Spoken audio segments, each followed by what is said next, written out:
solo para agradecerles, agradecer haber tenido esta genial idea de realizar este evento en este lugar. Sabemos que a veces se usaban las capillas para el quehacer de todos los días, a conversar sobre sus temas y también para la educación. Y para Richard Berwin sería un gran honor de poder estar acá en este lugar.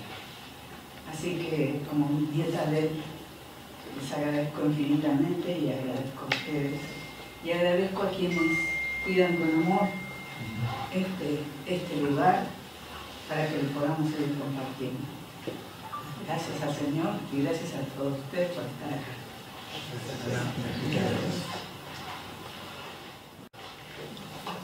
Me sumo a las palabras y agradezco la presencia de cada uno de ustedes y poder hacer esta presentación dentro del marco de los 141 años de nuestra querida capilla Berwin aquí en Rawson.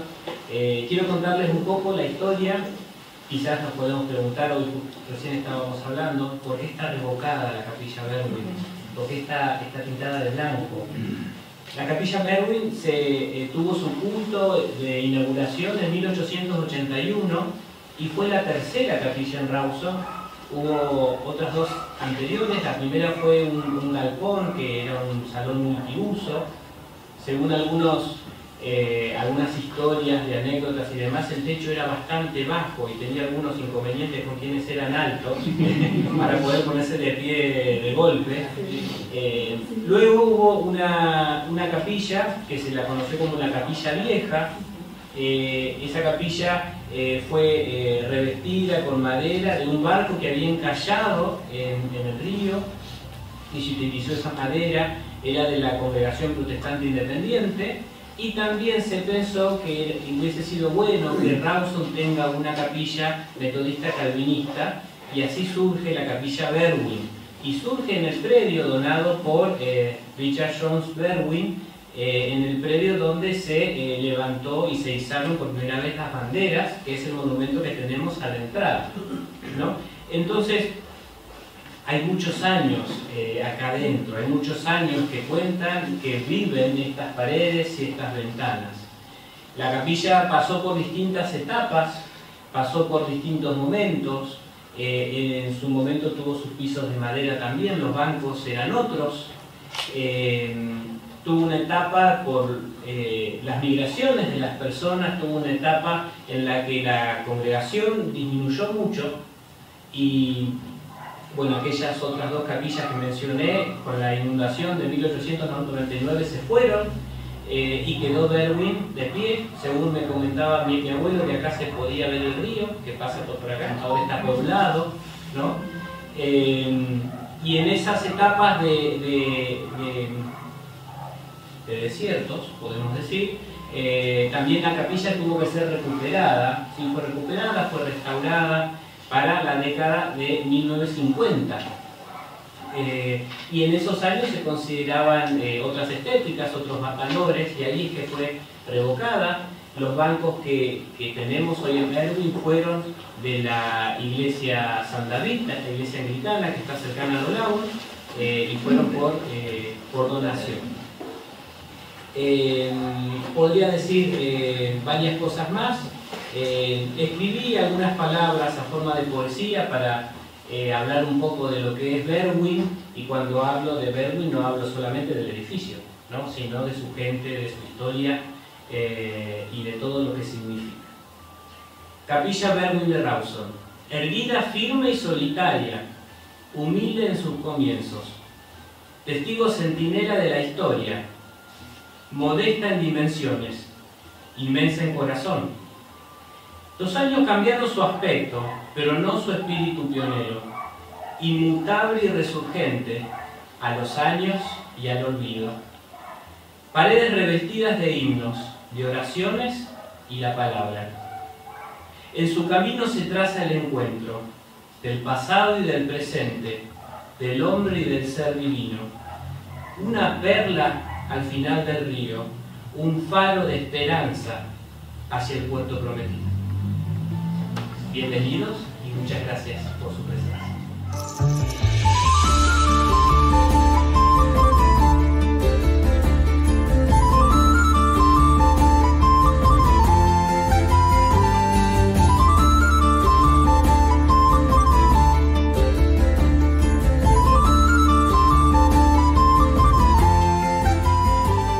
Lo que tiene esto.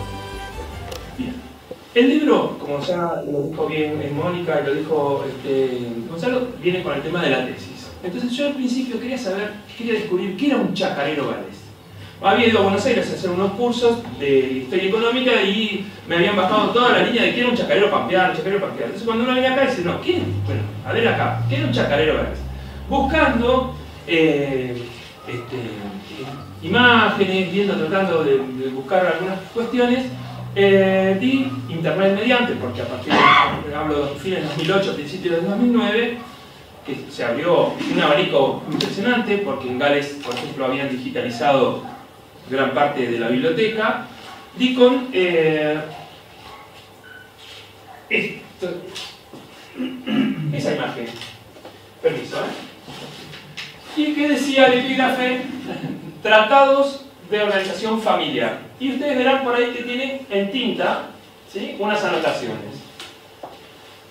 Supe después que significaba hija de Lewis Jones y supe después que esto significaba hermana de Berwin.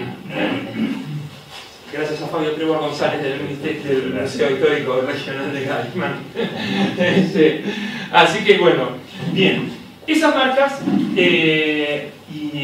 que decía que se trataba de tratados de organización familiar y que habían sido publicados en el periódico Idravo en 1892, con esa premisa me fui al Museo Histórico.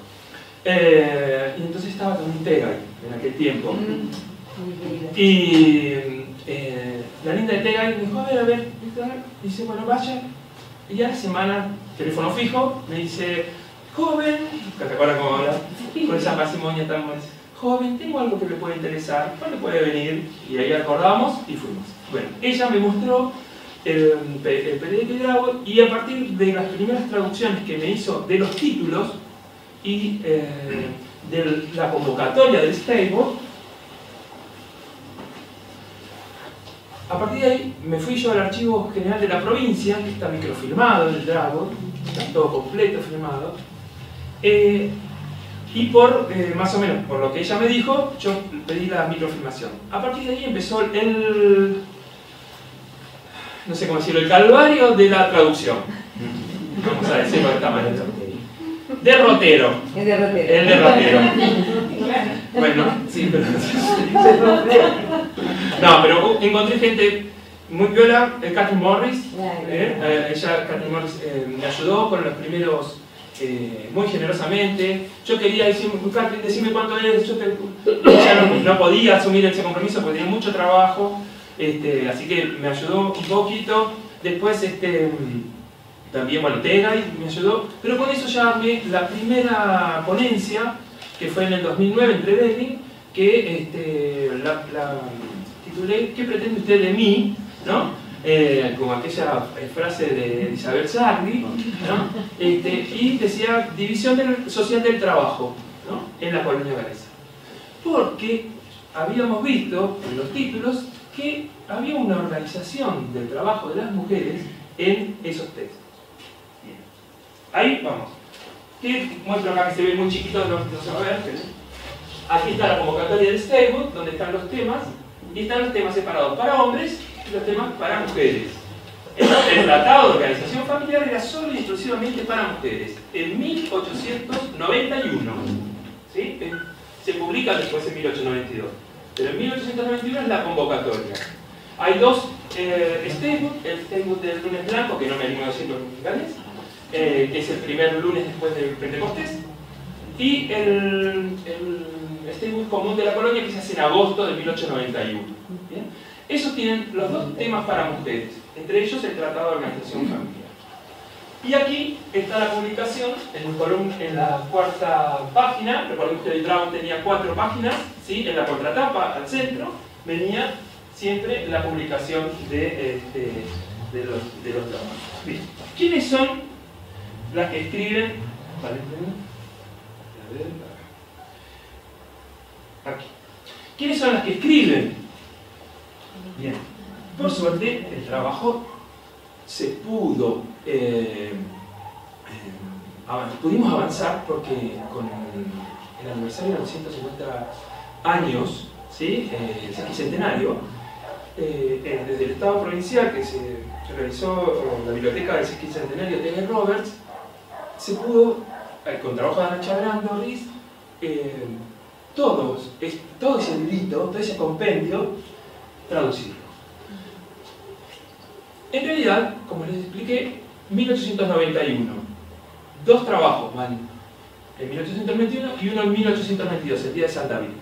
Bien, las que escriben este Element del orden familiar, que es la ganadora, no tenemos imágenes, es una maestra que vino por problemas de salud en 1891, vino a la escuela de Gaiman, estuvo allí hasta mayo de 1892, luego se fue repentinamente, inclusive en el Drabble, lo publicamos nosotros en el libro, hay una despedida y cómo se había comprometido ella con el movimiento Temperancia, que era el movimiento que combatía el tema del alcoholismo y un montón de otras cuestiones sociales que se habían ella ha podido desplegar en su ámbito.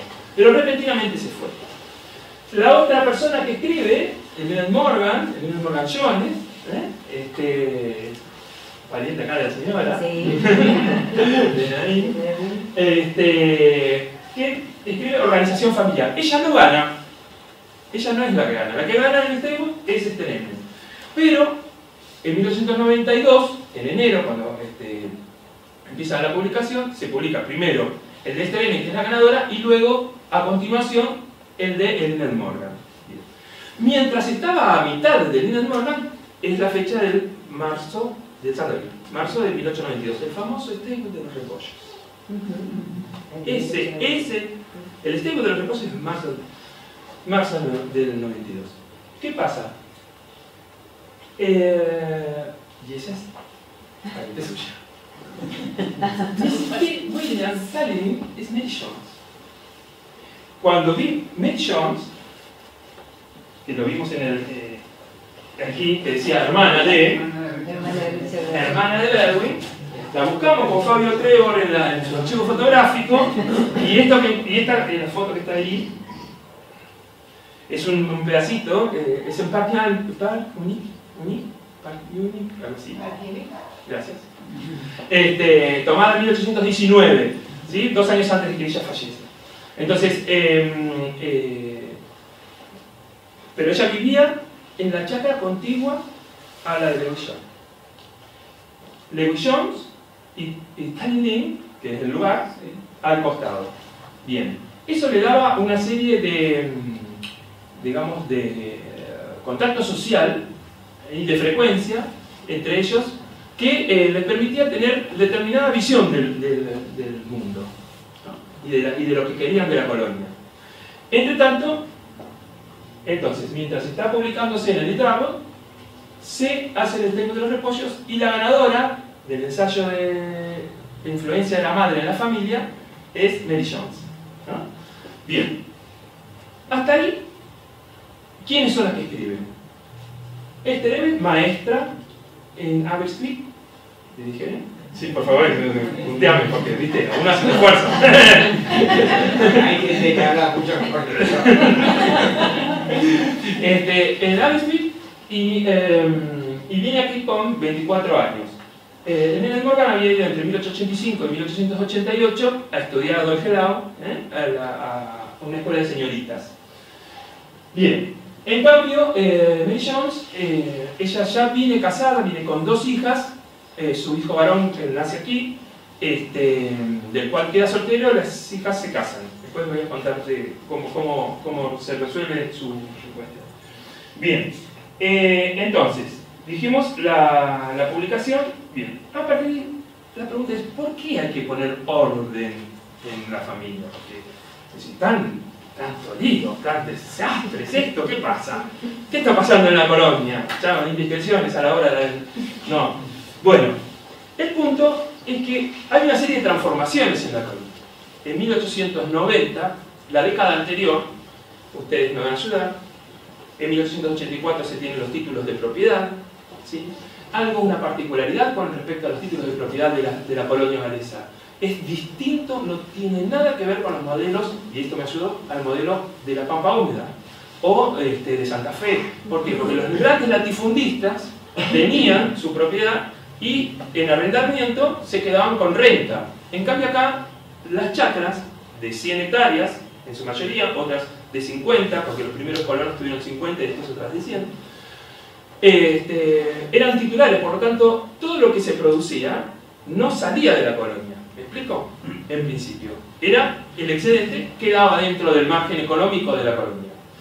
Luego hubo una expansión impresionante de las hectáreas con posibilidad de ser sembradas bajo riego, con la construcción de los canales. Entonces, entre 1880 y 1885 pasamos de 1.600 hectáreas a 6.000, de 1.600 toneladas a 6.000 toneladas de trigo, casi cuadruplicando la producción. Esto hace de que haya posibilidades muy importantes de que ya superó la colonia la etapa de la supervivencia, digamos, del que no nos alcanza para el pan. ¿Está bien? Entonces, empieza a haber inversiones. Entre esas inversiones se trata de la construcción de capillas. Por ejemplo, en este periodo, ¿sí? En el periodo entre 1879, y ahora voy a explicar por qué es 1879 y 1895, en ese periodo se construyen, de las 34 capillas que hubieron distintamente, se construyen 15. Esto significa que hay un poder, una posibilidad de la colonia de que su excedente se transforme en un edificio. ¿Me explico? Que su esfuerzo se convenga en una capilla. Una capilla que no es solo capilla, como bien dijo Ana, ¿no? Es un lugar de conocimiento, un lugar de enseñanza, un lugar de sociabilización. Pero algo que dijo Mónica también, y que tiene que ver, inclusive lo habíamos charlado con Nancy en algún momento. Los textos, no nos olvidemos, están escritos solo en galés. Son para las mujeres, la mujer, o las mujeres, mejor dicho, el conjunto de mujeres de la colonia galesa. Nadie más que las mujeres de la colonia galesa hablan galés en este territorio, en 1890. Y empieza a haber también una cierta cosmopolitización de la población. Recordemos, en 1886, con la venida primero del Vestra, y luego, cuando vienen los italianos, cuando empiezan a venir los españoles, venimos los latinos, como me dice Fabio Prego, ustedes los latinos nos corrieron de rosa. Dice, siempre me la factura eso. Entonces, dice, vinieron los latinos, claro, había que ver qué está pasando, porque también, otra cuestión, son las comunicaciones. El ferrocarril, ¿sí? El ferrocarril desde Trelew a Puerto Madryn, los puentes, el puente del Poeta, ¿sí? Y el puente Gente, que si bien era pago porque lo hizo el ferrocarril, y había que pagarlo, y los pequeños, les llamaban lomas de camillo, los pequeños puentecitos que se hacían sobre los canales. ¿Para qué? Para que en principio se pudiera conectar el sur con el norte del río, porque antes era todo por barcazas, y sacarlo por el lado del ferrocarril. Pero no solamente van los granos sobre los puentes, van las personas. Y entre ellas también posiblemente podían ir las mujeres. Entonces, empezamos a ver, una vez que está traducido el texto, a ver que el ideal de este elemento es, imagínenselo, es como la revista Elle, que pone que el yate, el castillo, bien, pone el ideal de una familia, lo que se llama la familia burguesa de Inglaterra. Entonces, habla de casas de 8 habitaciones, que había que empapelar las paredes, que había que ilustrar los peldaños de bronce, y que, un dato muy curioso, pero que habla de qué es lo que ella había aprendido, que las casas tenían que estar mirando hacia el sur, en el hemisferio sur. No, deberían estar mirando hacia el norte. Lo que pasa es que ella enseña lo que aprendió en el hemisferio norte. y había estado poco, tenía poco conocimiento. Sin embargo, fue premiada. Ella fue la que ganó. Entonces, eso también hizo ruido. ¿Quién propuso los temas? ¿Y quiénes la premiaron? Bueno, aquí está, se los dejo ahora. Como dicen los de Luthier, que pueden adquirir el molde de teatro. Entonces, ¿quiénes son los que promueven esto? ¿Y por qué premian a ella? Si justamente no es. Entonces, obviamente, Lewis John vio que el trabajo de su hija, además de ser su hija y que él era el dueño del diario, ¿no? Era más real, porque lo de Leonard escribe y dice, bueno, los pisos son de tierra, si son de tierra se puede hacer así, si la caja que hace las veces de mesa se puede vestir de esta manera. Tenía un conocimiento de la colonia mucho más real, mucho más práctico. ¿Está bien? Entonces, todo eso también ayuda, digamos, a que quienes van a leer comprendan y sientan más cercano de lo que se le está diciendo. El punto es que, después dejamos a Emily Jones, estos dos trabajos le organizan el trabajo en el ámbito doméstico exclusivamente a las mujeres. Habla de los trabajadores como hombres, los trabajadores que van al campo, ¿sí? Y a las mujeres, tanto la mujer esposa, ¿no? Esposa y madre, o las hijas, les organiza el trabajo de manera, las dos, le organizan el trabajo de manera que hasta ni siquiera se choquen, ¿no? Mientras una hace una cosa, la otra hace la otra. Mientras, no les voy a leer ahí, pero está en el texto, mientras una barre el fogón y espera que el polvo baje, o sea, esa persona va a batir la crema, ¿sí? Se trata de la economía de los movimientos. Es en el mundo, el famoso taylorismo, donde se evitan los movimientos improductivos, y todo movimiento tiene que ser productivo. Es más, en un momento dicen, yendo desde el cuarto de ordeñe hasta la cocina, buscará algún trabajito que hacer en el camino. Pero esto es importante porque es la optimización del tiempo de trabajo. Ahí después les voy a explicar por qué se hace todo esto. Entonces vamos a parar la pelota acá porque por ahí alguna vez en alguna otra presentación dice, pero usted quiere decir, Leonardo de Belia, que las mujeres eran sumisas. No, yo lo que quiero decir, ya casi redondeando algunas cuestiones, es que la fuerza de las mujeres en el trabajo en su conjunto le han dado a esta colonia su matriz. Y esto es lo que yo los invito a leer y descubrir en el esto que algunas veces algunas de ustedes dijeron, porque yo he escuchado, dice, no, las mujeres galesas eran muy fuertes. Bueno, eso está en los libros, no lo invento yo, está acá, está en las fuentes. Otra de las cosas que pasaba en esa época es en la incorporación de las trilladoras. ¿Van a ver ahí? Antes estaba acá, perdón. Entonces, nosotros, si yo le hiciera una pregunta, jugáramos acá, una pregunta capciosa, ¿cuántas personas están trabajando en esta fotografía? Uno podría hacer una cuenta, ¿no? Así nomás, permiso, ¿no? Qué sé yo, 1, 2, 3, 4, 5, 6, 7, 8. Si esto estuviera nítido, hay más, 9, hay 10, 11, otro que está sentado por ahí, y 13. Pero en realidad, hay personas que están trabajando que no se ven. Las mujeres están en la cocina. Por supuesto, Ana. Se acaba de ganar un viaje a Cancún. Un viaje a Cancún. Tal cual. ¿Se entiende? ¿Por qué? Porque las mujeres están haciendo el producto reelaborado, la manteca, el queso, el pan, que le van a dar a comer a estas personas que están trabajando, que son los únicos que se ven y se registran. Y ahí apunta el libro. Yo voy a decir 2 o 3 datos más porque me parece que ya esto ha superado mi expectativa, la verdad que 2 o 3 datitos más. ¿Qué otras cosas pasaban? Miren, en naranja este es un trabajo de Crosmier, una genetista, que hizo, tomó el trabajo de Albina, Albina Jones. Albina Jones, no puedo decirlo, yo también me tuve que reeducar en decir solamente los nombres de apellidos propios. De Albina Jones, 100 atiendos y los 2 libros muy interesantes que tenemos que ver cómo hacemos para que los reediten, que es Reunión de Familias en el Sur y Reunión de Familias en el Sur 2. realmente es muy importante. Se me pone la piel de gallina porque o sea, si bien me cuesta, porque hay que ir sino físicamente, es parte de nuestra historia. Bueno, con esos trabajos, miren, las mujeres en naranja, los varones en azul, y lo que se llama en demografía la tasa del índice de masculinidad. La tasa del índice de masculinidad ejerce presión sobre la cantidad de mujeres sobre la cantidad de hombres. Por lo tanto,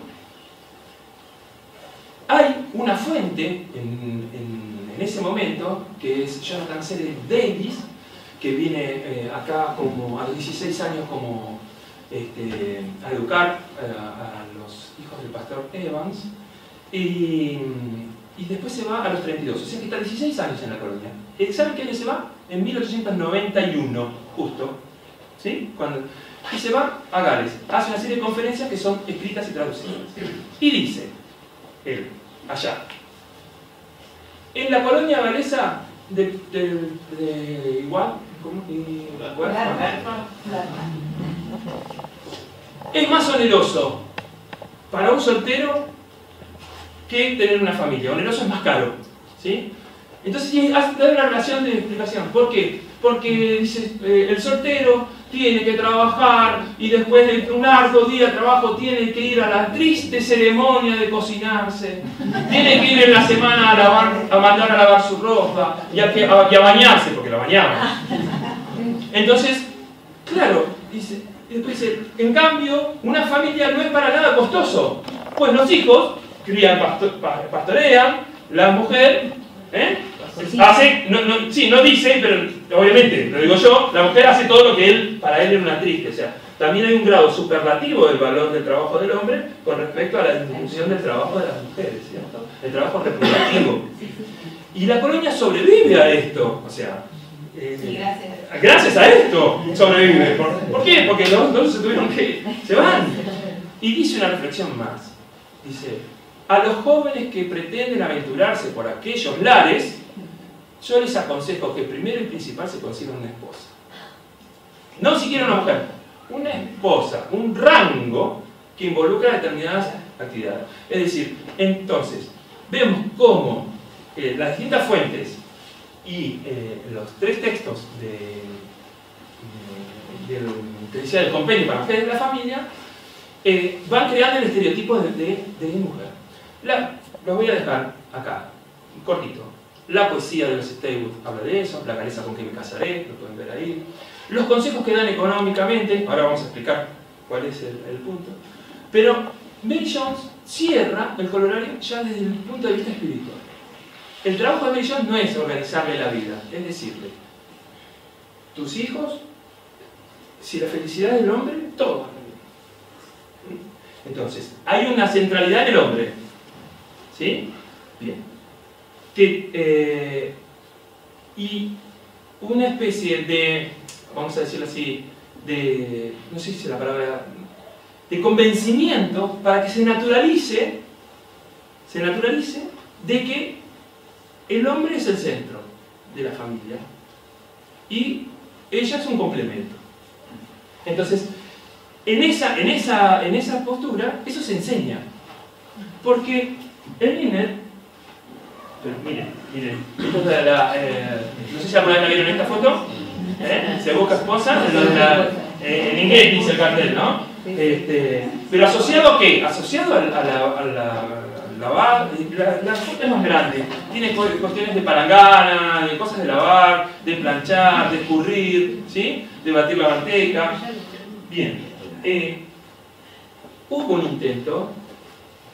Esta sería una fotografía de la escuela donde fue en Leuven, en Gales. Pero esta no, esto es en Salta, acá, pasaste Salta a Italia, de Trelew, que es la casa de Leuven, pero que previamente, antes de ser donde estuvo el Grau también, previamente fue construido como edificio de escuelas de señoritas.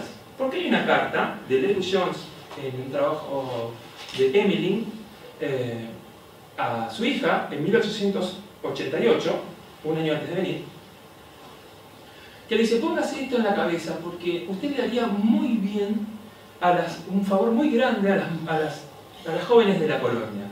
trayendo, haciendo lo mismo que allá, acá. El problema que acá no es allá.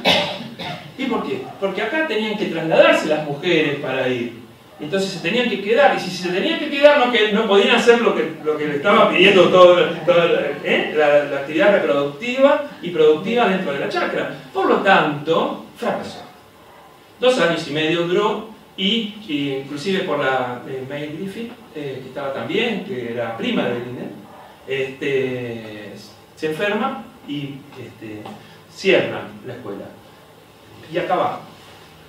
¿Qué pasó con esa publicación de Hidrao? Se publicó 2 veces más. Es la única, en este periodo histórico, el único texto que se publica 3 veces. Se publica en el Hidrao de contratapa en junio de 1892 y se reedita en agosto de 1892, estos 2 ya como forma de librito. ¿Por qué? Porque era más fácil enseñar en la casa y tenerlo a mano que mandar a las hijas a la escuela. Inclusive mucho más barato, porque el precio de esto era 50 centavos y mandarlos acá salía 12 pesos por mes. ¿Se explica? Sí. Bien. Pero todavía no le dije por qué pasa lo que pasa ahí en ese momento. Y acá vieron cuando dice alguien un dicho que dice, chavo mate, y ya sacó él. Dice, ¿por qué pasa lo que pasa? Porque hay un problema en esta República Argentina que tiene que ver con la cesación de pagos. Nunca he escuchado, nunca vi, nunca pasó. No, nunca pasó. Es algo que nos inventa. En 1890, la cesación de pagos de la Argentina, de la República Argentina, a la banca Baring Brothers en Inglaterra, hace que casi llegue a la quiebra. Esa situación económica hizo disminuir los precios de los commodities, de los precios de los cereales, entre ellos, y todo lo que es el dinero y sus intereses. Félix Luna lo dice entre el 54 y el 60%. Por lo tanto, en 1890, hay en el Drabo, está acá en el libro,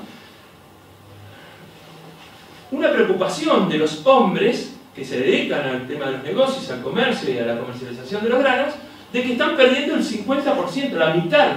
Porque esto del pago después de la cosecha hizo que ellos tomaran determinados deudas, iban a pagar con después de la cosecha, pero después de la cosecha perdieron más del 50%.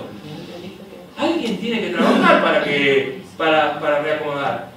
Entonces la crisis de la Baring repercute de una manera significativa en la economía de la colonia. Y dentro de la economía de la colonia le pega de lleno al conjunto de mujeres. ¿Y por qué? Porque el Drabo lo dice, se los voy a anticipar, lo van a encontrar por ahí, da 2 consejos. Le voy a decir en orden invertido como lo dan, porque dice de esta experiencia de la caída de los precios tenemos 2 enseñanzas, 2 lecciones, no, 2 lecciones. Una es que no vendan sus cosechas o la vendan en oro. Pero el primer consejo es que hay que ahorrar en enseres, en ropa, en alimentación. ¿Me explico? Bien. Con esto cierro. Simplemente para modo de reflexión, bueno, cómo se solo para ilustrar cómo se visibiliza el trabajo, ¿no? La producción de uno y la producción del otro, ¿no? Como a todos nosotros en el siglo XXI tenemos acostumbrado el ojo, ¿no? Los que están trabajando son los hombres, ¿no? La mujer también. Ahí están todos mostrando. Ariel Lloyd dice, en Semblanza de Luna, dice algo fantástico que viene acá. No llega a ponerlo acá porque lo leí después. Dice, los nacimientos se sucedían con el ritmo de las cosechas.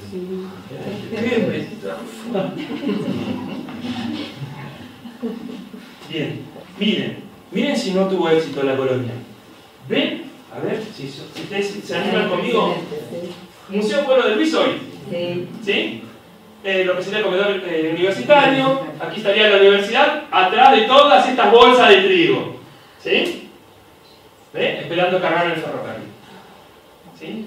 Sí que hubo éxito. Y podemos decir que el conjunto no es por una mujer sola, sino... a ver, y yo rescato acá el trabajo, por ejemplo, de Nadine, Nelsie Jones, se me está escapando alguien más, Arié, que rescatan la historia de vida. Porque a mí me ha servido unir.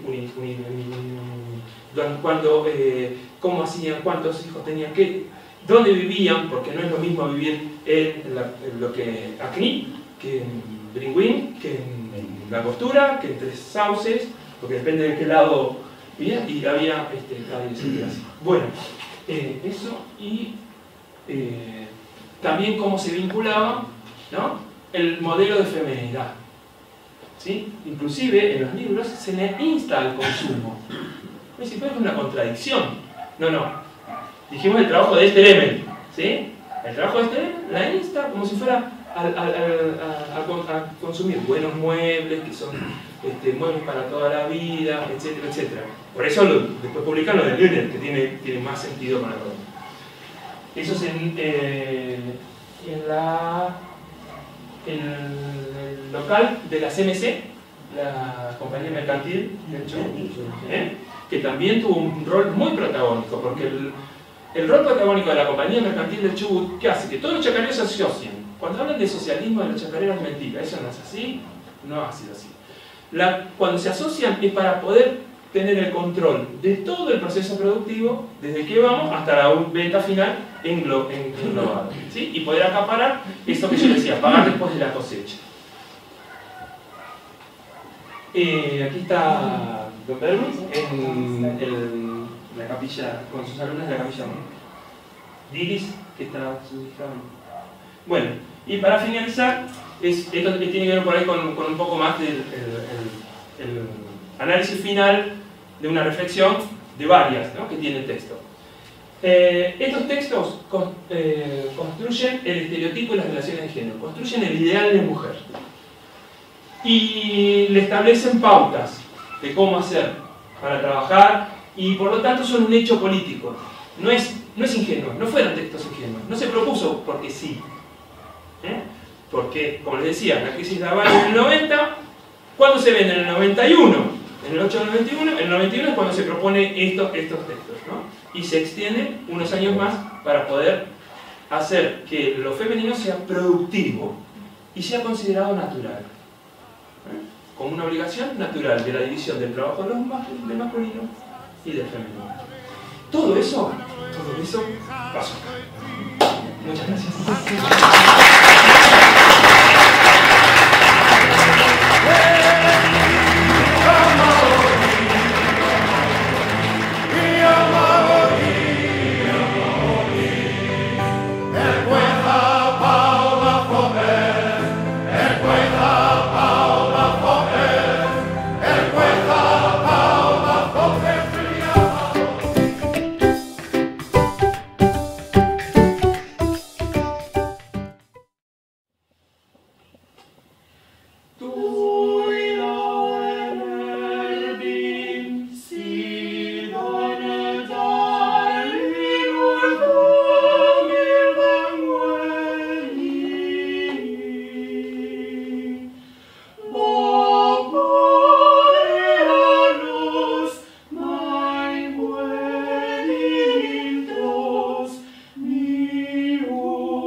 Bueno, y ahora los vamos a invitar antes de retirarnos a pasar al vestry de la capilla, donde tenemos una exposición de pinturas de Lali, nuestra querida Lali, ahora voy a hablar sobre ella. Y vamos a compartir también un tecito del paso, con alguna cosa. El té es el Reón Blend, se llama Colonos, y lo creó una diseñadora de té, amiga, Anabel Arneguet de Trelew, en el año del sesquicentenario, en el 2015, justamente para homenajear la historia, ¿no? Esos 150 años de historia. Así que vamos a degustar un poquito de té mientras recorren, socializan y miran los cuadros. Les cuento que Amparo Zúñiga de Gibbon, Lali, para quienes tenemos el gusto de conocerla, y Lali. Después allá pueden charlar con ella informalmente, pero ahora la vamos a presentar formalmente. Lo merece su trabajo. Lali, como les decía, para quienes tenemos el gusto de conocerla, es una artista plástica oriunda de Río Cuarto, en la provincia de Córdoba, pero patagónica por adopción, vive en esta zona desde la década del 70. Aquí formó su familia, Lucas, Ariela su hijo, Benito está su esposo allá también, y comenzó a fines de los 80, principios de los 90, a dedicarse al arte y la pintura en sus diferentes formas y estilos. A lo largo de los años continuó capacitándose tanto en el ámbito nacional como en el internacional, incorporando nuevas técnicas y expresiones para lograr mayor amplitud y variación en la forma de su propia pintura, pero también para sembrar y multiplicar en otros interesados, ya que, tenemos que decirlo, ha formado su propio espacio de enseñanza en Trelew, donde reside allí, el taller de Lali. En este caso, esta tarde conoceremos una serie suya de acuarelas, una serie que está en proceso, no está terminada todavía, y la tiene trabajando con mucho entusiasmo desde hace un tiempo ya. Compartir el espacio de las capillas galesas de nuestra provincia en su dimensión exterior e interior, sus vivencias, sus reuniones, y damos fe de eso, participás en las reuniones de muchas capillas, no solo de esta, y contemplarlas en sus diferentes facetas, según los momentos del día o cada estación del año, apreciar los entornos particulares y los cielos patagónicos que dan contexto a cada edificio centenario, contrastando luces y sombras, colores y matices, soledades y encuentros, provocó el surgimiento de este proyecto suyo. Retratarlas es más que ilustrar su fachada, es intentar reflejar un espacio simbólico evocado que aroma a pasado, pero también es presente, con un sentido actual y vivo. La acuarela suaviza los tonos, las texturas, y se expande impregnando paulatinamente no solo el espacio del papel, sino también el de la memoria compartida. Los colores tenues esfuman la frontera entre el ayer y el hoy, y nos invitan a entrar en estos espacios tan memorables como caros al sentir de la gente y del arte. Así que, bueno, los invitamos entonces a seguir con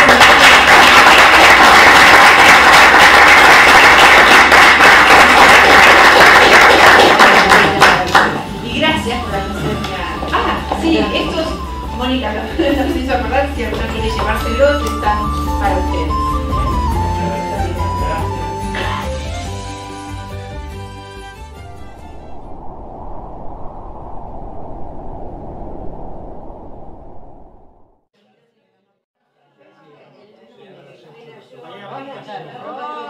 Paso rápido. Vamos a mirar. Sí.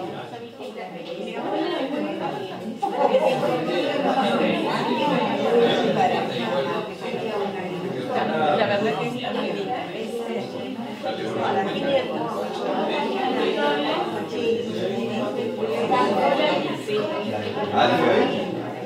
Hace rato que no lo veo.